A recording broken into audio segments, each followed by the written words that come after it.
Ahead on News 9, a Metro teen disappears after leaving school. Her family's hope for answers. Plus, the school district's plan to combat the substitute teacher shortage. Oklahoma's own News 9 starts now. Substitute shortage, one Metro school district's push for the growing need. Plus, a delivery driver is held at gunpoint, his terrifying encounter. But first, Cassie's tracking changes as we battle bitter cold. It's all right now on News 9. We're glad you're with us. We do begin here at 10 with breaking news. We're on the scene of an officer-involved shooting in Norman. The scene has been active since just after 6 o'clock tonight. News 9's Angelicia Bruton is live near Main and South Porter down in Norman. Angelicia, you just got an update from police. Tell us about it. There are several Norman police cars here on South Porter Avenue, and they say that they're responding to an officer-involved shooting. Norman police say they got a call around 6 p.m. about a shooting. Officers arrived to the scene, and they came in contact with what they believe to be the suspect. They gave commands, but the suspect fired at officers. Officers returned fire, and the suspect is being treated at a nearby hospital. No officers were injured. Officers found the victim from the call they were responding to originally shot to death. There was also another person shot in the area. That person was taken to a nearby hospital. This area has been blocked off for several hours. Crime scene tape is wrapped around several businesses. The police presence starts at Main Street and continues all the way to the next street over where the shooting happened on Comanche Street. You should also avoid driving in this area. Crews just came and blocked off Comanche Street, and they also have Porter Avenue reduced down to one lane. Live in Norman, Angelicia Bruton, Oklahoma's own News 9. Man, what a cold day it was. It is even colder out there right now. This is our Regency camera, part of our Pike Pass Sky Cam network. We have a very clear sky, and we're at 16 degrees. The wind has relaxed down out of the north at 6 miles an hour. It feels just like 7 degrees outside, unfortunately. We're talking about the upper single digits and lower teens to the north. We have 9 degrees right now in El Reno. Otherwise, low to mid-teens across the metro and upper teens to around 20 down to the south. A northeast wind between about 5 to about 8 miles an hour. So it's pretty light, but we still have wind chill values that have already dropped down to a couple of degrees below zero. Just north of the metro, it feels around like 2 degrees below zero in Enid currently. We do have wind chill advisories for northwest Oklahoma. Eventually, that wind will be picking up in that part of the state overnight through tomorrow morning. Tomorrow, we should make it above freezing. We're going to talk about those improvements as we get into the weekend coming up in just a little bit, guys. We hope so, Cassie. Thanks. Schools across the state are dealing with a severe shortage of substitute teachers. Now, Edmond Schools hopes a new partnership will bring some relief. News 9's Felice Romero joins us live outside the district's administrative headquarters with the story. Felice? The superintendent tells me even if a substitute position isn't filled, someone still needs to watch students. They're hoping a partnership with a local bank will help incentivize people to substitute more often. What we have found is we have a lot of substitutes, but they may just substitute a day here or a day there. We're thankful for that, but we want to get them to substitute more often if possible. With hopes to retain more subs, an Edmond-based bank is stepping in. $500 a day that will be given to a person who actually substitutes that day. Names will be thrown into a pool and drawn randomly. We have wonderful community partners that know how important it is to have quality schools, and they're willing to invest in that. The drawing will happen every day for the next 10 weeks. The money will be added to their daily rate and incentives already in place. Maybe providing them a little more incentive if they're on the fence on whether or not they wanted to actually come in and substitute. And so hopefully that will help alleviate some of the strain and stress on the system right now. As it stands, those who substitute for 15 consecutive days get an extra $125. EPS says Fridays are the hardest to fill, so they've added an extra $20 for those that finish off the week in the classroom. Usually our substitutes, we have a fill rate in the 80%, and right now our fill rates drop down to the 30%. Teachers are filling in on their prep periods, and administrative staff is stepping into the classroom. While times are tough, EPS is grateful for the community support. The first drawing will be tomorrow. They're hoping that this provides immediate relief for those that are already cleared to substitute, while other applications are being processed. Reporting live in Edmond, Felice Romero, Oklahoma's own News 9. All right, Felice. Meanwhile, Oklahoma City Public Schools announcing a raise in the daily pay for substitutes here. The district says its COVID stipend is going from $40 a day up to $70 a day. That stipend is in addition to the standard daily substitute rate. By the way, we checked back in with the state today on Governor Stitt's executive order allowing state workers to become subs. We're told 165 employees have signed up so far. That was as of 2 o'clock this afternoon. The governor's office says we have between 32 and 33,000 state employees. And we do have information on how you can sign up to be a substitute on the News 9 app. In fact, our own Storm Jones took us through the process. You can watch his story right there. The community of Western Heights Public Schools dealing with a big loss. In a letter sent to parents today, the district says teacher Jason Smith has unexpectedly passed away. The letter says in part, Mr. Smith did a great job building relationships and working with his students to help them achieve their goals in high school and in life. The district also honors his legacy of love and compassion. We're told counselors are being made available for students. We're thinking about all of you out in Western Heights. Switching gears now, Oklahoma City police are asking for help identifying a gunman who held up an Amazon delivery driver. We reported the crime as breaking news last night at 10 o'clock. Now we're learning new details about the carjacking. News 9's Barry Mangold has that. OKC police investigating an armed robbery of an Amazon delivery truck late Wednesday night. Victim driver was in the back part of the truck moving packages when the suspect entered the vehicle armed with a gun, forced the driver out, and then simply took off in the vehicle. After giving the gunman the keys, the Amazon employee was left alone on the side of the road. The driver, who was forced out of the vehicle, had to walk to a nearby convenience store because his phone was taken also. The driver told police he was stopped in a neighborhood near Northeast 23rd and MLK when the suspect stole the truck. Soon after, police found the abandoned vehicle less than a mile away. Some boxes that did not contain packages were found on the road after the carjacking.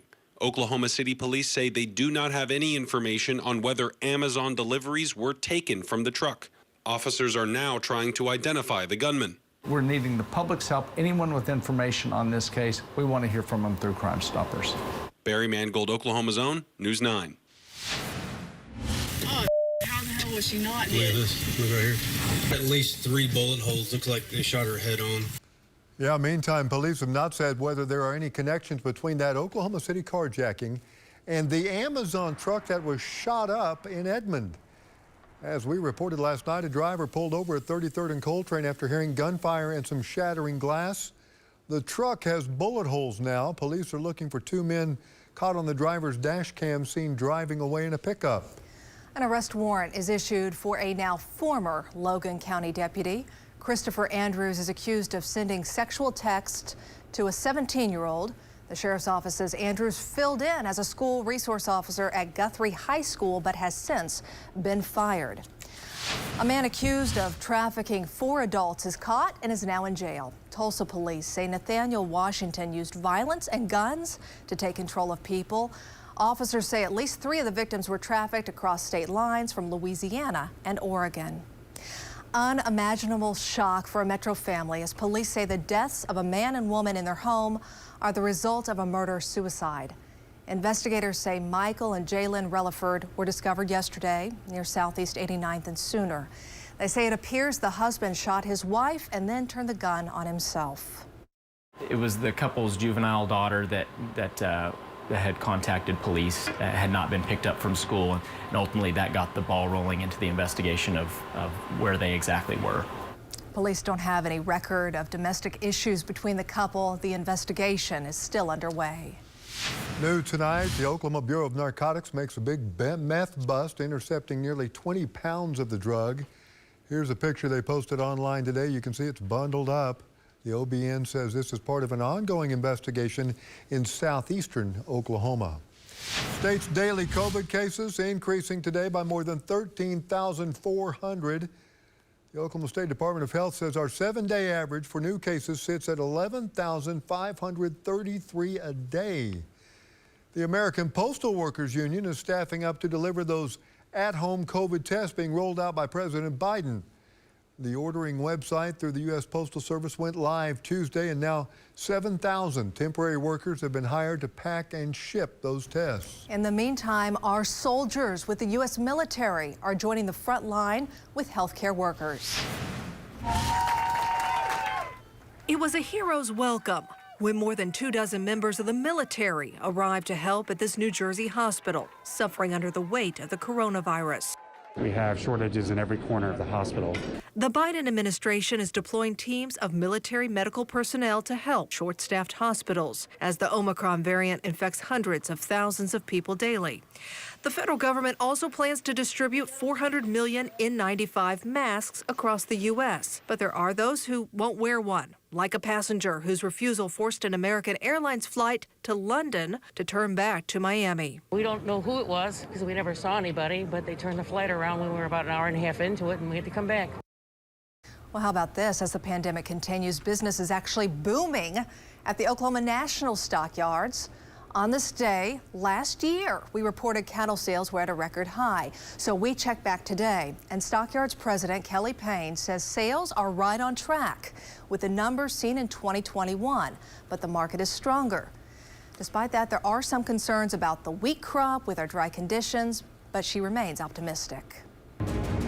Well, we couldn't make it out of the 20s today. How much more improvement we could see tomorrow coming up. Also ahead on News 9, how an Oklahoma widow is bringing comfort to children affected by abuse. And next, we didn't get to celebrate her birthday with her because she's not with us. A family's growing fear as a Metro teen is now missing for 2 weeks. I'm Robin Marsh. Join us Friday morning. Oklahoma faith leaders will be at the state capitol this weekend. How they are showing support for Supreme Court justices making a decision on abortion. This is Oklahoma's own News 9. Today marks 2 weeks since the family of a 13-year-old girl says that girl disappeared. She was last seen leaving Taft Middle School in northwest Oklahoma City. And now Kiani Jackson's sister tells our Angelicia Bruton she's desperate for answers. It gets more worrisome every day, more stressful every day, and more frustrating because I can only do so much. Jasmine Jackson says she's pulling out all the stops to find her sister. I've passed out missing flyers and things like that. And I've also, been posting social media. My family, my friends have been sharing as well. The last time Jackson saw Kiani was at Taft Middle School. She dropped her off the morning of January 6th, but the now 13-year-old never got on the bus to go home. She's been marked absent every day since she's went missing, so she's not attending school. Jackson says it isn't like her sister to just run away. She says that evening she reported this to Oklahoma City Police. A few days later, she says she started to receive messages online from people saying they know where she is. Ask them like, hey, where is she? Can you give me any info? But they ignore me or they don't answer me or, they give me the runaround. Some of the messages say Kiani is with her mother, who Jackson says does not have custody. She tells us she has followed up on those tips with police. She just turned 13 Sunday, so we didn't get to celebrate her birthday with her because she's not with us. She's 13 and she's not at home. To me, that's not safe. Yeah, we're assuming she's with her mother, but what if she's not? Angelicia Bruton, Oklahoma's own News 9. So if you have any information on this case or you know where Kiani might be, you are asked to call Oklahoma City Police. The family of a fallen Collinsville police officer are tonight's amazing Oklahomans. Officer Chad Goodner's family has collected nearly 700 stuffed animals and blankets for the Child Abuse Network. It was wild how many people showed up for us, and so to me this was an opportunity to put some of that back out. It's amazing what they've done. Gwen Goodner says the response to her donation drive is really a testament to her husband's giving spirit. The network says they now have enough to stock their comfort closet for 5 months. From the Bob Mills Weather Center, Oklahoma weather expert, Cassie Hyder. Well, we started out pretty cold and we're ending it even colder. We started out in the teens earlier this morning, at least for most of us, and we only had a high today of 26 degrees in Oklahoma City. So we stayed below freezing, and now temperatures have dropped even more. This is our tower camera, part of our Pike Pass Skycam network. We have clear skies, Problem is it's 16 degrees, and even with just a north wind at 6 miles an hour, it feels more like 7 degrees. So it is terribly cold. Dew points are already below zero. Temperatures in the northern half of the state, upper single digits, lower teens. We even have an 8 degrees right now in El Reno. Otherwise, low to mid teens in the metro and upper teens in the low 20s down to the south. We're at 10 in Kingfisher, 13 in Minco, 12 in Midwest City, and 15 degrees right now in Shawnee, but we have a north to northeast wind between about 5 to 10 miles an hour. It's pretty light in some locations, but wind chills are still a factor even with that being said. So it feels more like the lower single digits in parts of the state. Already feels like 2 degrees below zero right now in Ponca City. Around 1 degree in Guyman, and some upper single digits and lower teens down to the south. The wind's going to stay pretty light for most of us overnight tonight, the exception being in parts of northwest Oklahoma. Eventually, that wind will be shifting back to the south and east, but it will become breezy in northwest Oklahoma, which is why we do have that wind chill advisory for that part of the state. So here in Oklahoma City, generally, the wind's going to be pretty light overnight, but there will still be a little bit of a wind chill, even with that light of a wind. In fact, it will likely feel like the single digits throughout most of the overnight hours through tomorrow morning. So it's going to be a bitterly cold start to your Friday, but eventually things will improve a little bit. Looking at the big picture, not a whole lot going on. There's just a lot of cold, other wind chill advisories across the Great Lakes region, storm systems down to the south, even a winter storm warning in far southern Texas around Corpus Christi. Well, eventually this Arctic air will start to retreat back to the north and east over the next few days. And tomorrow we should easily make it above freezing by a few degrees. But once we get into Saturday, temperatures will make it into the 40s. By the end of the weekend, we're talking about the 50s, and we could see 50s and 60s return for some of us as we get into Monday. Monday afternoon also, we're going to watch the storm system that right now looks like most of the data is trying to keep it south of Oklahoma, but there's still a chance some of the rain does make it into parts of the state. But right now, it looks like it would be the southern and eastern half of the state, so I'm not putting any precipitation chances in Oklahoma City at this point. A cold front comes in on Tuesday, and they're going to have more Arctic air move in. Highs not making it out of the 30s, but eventually that retreats also, and the milder air starts to come back. But the big idea here is we don't see any big time storm systems coming in anytime soon, so we don't have a good chance of rain or snow, at least for the next week and a half or so. So tonight, dropping down to about 11 degrees in Oklahoma City, 9 in Clinton, 8 in Ponca City, 7 degrees in Enid, about 12 in Guthrie, 11 in Moore, 5 degrees in El Reno, and 12 in Mustang by tomorrow morning. Tomorrow afternoon, we do make it to 37 in Oklahoma City, the mid and upper 30s across the north, upper 30s to around 40 degrees down to the south. And then on Saturday, it's looking a little better. Now the wind's going to be light out of the west-southwest. It's going to warm us up into the upper 40s, which is a lot closer to normal for this time of year. 52 in Clinton, 50 in Altus, and 50 degrees in Lawton. Sunday is looking even better, but now we're expecting a north wind between 5 to 10, so still pretty light, but widespread sunshine. It's going to be a beautiful day. 54 degrees in Oklahoma City, mid and upper 50s in the southwest, 54 in Alva, and 53 degrees in Woodward. So your 9-day forecast showing there are some improvements coming. Monday looks to be the best day temperature-wise. The next cold front comes in by early Tuesday. By Wednesday, we do have a slight chance of light snow and flurries. Kelly, back to you. All right, Cass, coming up, just how much has the transfer portal impacted the Sooners and the Cowboys? We'll tell you because sports is next. Driven by your Oklahoma Ford dealers, this is News 9 Sports with Lee Benson. A day after Bruce Feldman reports that Auburn defensive coordinator and former Vanderbilt head coach Derek Mason is a strong candidate for OSU's vacant defensive coordinator position, starting cornerback Jark Bernard-Converse became the latest Cowboy to enter the transfer portal. He's got 1 year left of eligibility. Hello and welcome to the Riverwind Casino Sports Desk. Now, the transfer portal is a polarizing subject. Amateur free agency or just a way for players to find more playing time. It's both right now, and the main gripe is the one-time transfer rule, a rule that's not even a full year old yet. Anybody can transfer without sitting out. Now, Jark Bernard-Converse is the 11th Cowboy to enter the transfer portal since the start of December. 5 of those 11 have found new homes, while 6 continue to sort through their options. Worth noting, 6 other Cowboys have declared for the NFL draft. Now, Oklahoma's had 9 players enter the portal since the end of the regular season. 6 have found new homes elsewhere. 2 decided to return to Oklahoma, and 1, Caleb Williams, is still in the portal, and who knows when he will make his decision. Of course, the portal is a two-way street, and so far Brent Venables has brought in 9 transfer players and looking to add some more. The Cowboys have some work to do, though, to build up that roster. Mike Gundy's gotten 0 transfer players so far this cycle. It was no magical halftime speech, although you can report it that way if you'd like to. All right, that's OU women's basketball coach Ginny Baranczyk last night after her Sooners erased a halftime deficit on the road in Morgantown. Now, number 14 OU outscored the Mountaineers 28-12 in the third quarter and went on to win the game by 12. Now, Baranczyk's got the Sooners playing their best basketball in 13 years. Now, the last time Oklahoma started the season 16-2 was the 08-09 Final Four team. That team went on and finished 32-5. Now, next up for this Oklahoma team this season is Sunday at Kansas State. Now, the Josh Giddey era in Oklahoma City is off to a solid start. ESPN ranks the guard as the 5th best rookie this year, averaging over 11 points, 7 rebounds, and 6 assists per game.